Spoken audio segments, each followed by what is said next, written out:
Welcome to DY news. Eluru జిల్లా Nuzvid IIT mess కాంట్రాక్టర్లను arrest చేసిన నూజివీడు పోలీసులు. ఐటీ ఏవో వచ్చిన ఫిర్యాదు మేరకు కేసు నమోదు చేసి దర్యాప్తు చేసిన పోలీసులు విద్యార్థుల ఆరోగ్యానికి కారణం మెస్ యాజమాన్యం ఆహారంలో అపరిశుభ్రంగా ఉండటమే కారణమని తెలిపిన మెడికల్ ఆఫీసర్. సుమారు 1000 మంది అనారోగ్యానికి కారణం మంచి ఆహారం పెట్టకుండా ఉండటమే కారణమని విచారణలో తెలిపిన medical officer. Fine caters and suppliers Anusha hospitality services యాజమాన్యంపై కేసు నమోదు చేసిన పోలీసులు గతంలో 3 సార్లు నోటీసులు ఇచ్చినా ప్రవర్తనలో మార్పు రాకపోవడంతో కేసు నమోదు చేసిన పోలీసులు పలు సెక్షన్లపై కేసు నమోదు చేసి నేడు కోర్టులో ప్రవేశపెట్టనున్న పోలీసులు. మన నూజివీడు పట్టణంలో ఉన్న ఐటీ సంస్థ 2008 నుంచి కంటిన్యూ ఉంది. అటువంటి మన కాలేజీలో గత కొంతకాలం నుంచి విద్యార్థులు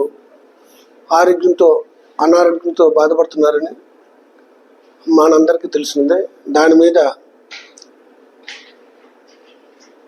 ఫుడ్ సరిగా ఉండలేదు, అశుభ్రమైన పరిస్థితులు అక్కడ ఉన్నాయని యాజమాన్యం వారు మాకు ఒక ఏవో గారు రిపోర్ట్ ఇచ్చారు. దాని మీద 2/9/2024 కేసు నమోదు చేసి మేము ఇన్వెస్టిగేషన్లో భాగంగా అక్కడ ఉన్న విద్యార్థుల్ని మరియు అక్కడ పనిచేసే కుక్కుల్ని అలాగే యాజమాన్యం వారిని హెల్త్ డిపార్ట్మెంట్ వాళ్ళని కూడా మేము విచారించాము. వారు చెప్పిన దాని ప్రకారము ఇది ఫుడ్ విషయంలో క్వాలిటీ మెయింటైన్ చేస్తా లేదని, అలాగే ఫుడ్ సప్లై చేసినప్పుడు శుభ్రమైన ప్రదేశాలని వాళ్ళు ఉంచుతా లేదని మా నోటీస్కి వారు చెప్పారు. దాన్ని బట్టి ఇందులో ముద్దాయిలుగా మనకి ఎవరైతే అనూష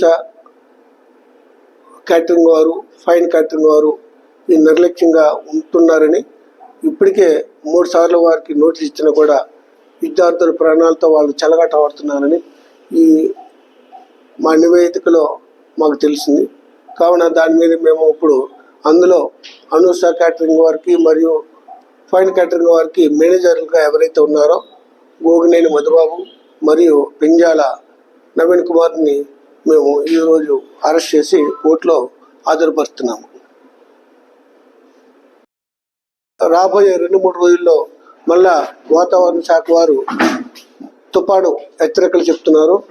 ప్రజలంతా నూజివీడు పట్టణంలో ఉన్న ప్రజలు మరియు చుట్టుపక్కల ఉన్న గ్రామస్తులంతా కూడా వాతావరణాన్ని అనుసరించి వారు ప్రయాణాలు చేయాలి. ఎవరు కూడా తొందరగా నీటిలో దిగటం కానీ లేకపోతే అక్కడ ఏం జరుగుతుందో చూడటానికి వెళ్ళటం కానీ చేయరాదు.